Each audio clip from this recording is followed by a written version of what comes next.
আমলে সালেহ হওয়ার জন্য অনেকগুলো শর্ত আছে। কম্পালসারি যেই শর্ত সেটা তো ঈমান, এটা তো থাকলোই। ঈমান যদি না থাকে তো আমলে সালেহই হবে না।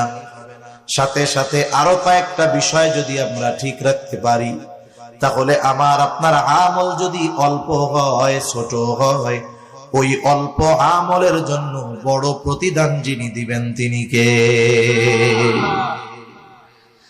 তাহলে আমল যদি আল্লাহ তাআলার কাছে কবুল করাতে হয়, তাহলে 1 নাম্বার ঈমান তো লাগবেই, 2 নাম্বার লাগবে ইখলাস তথা নিয়তের বিশুদ্ধতা লাগবে, যে আমি এই আমলটা কার জন্য করতেছি।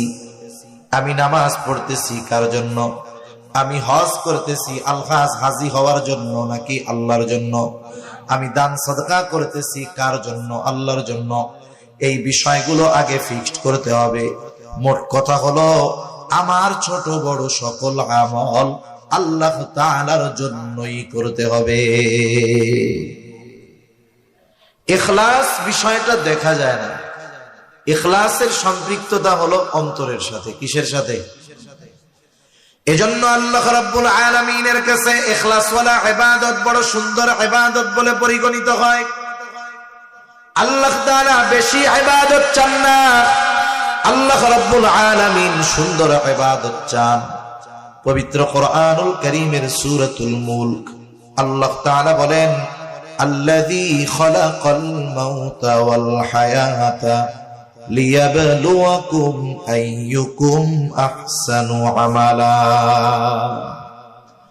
তিনি আল্লাহ যিনি মৃত্যু এবং জীবন সৃষ্টি করেছেন। কেন? বলে লিয়াবলুয়াকুম, তোমাদের পরীক্ষা করার জন্য। আবার যদি প্রশ্ন করি আল্লাহ কিসের পরীক্ষা? বলে পরীক্ষা হলো আইয়ুকুম আহসানু আমালা, পরীক্ষা হলো তোমাদের কার আমল কত সুন্দর।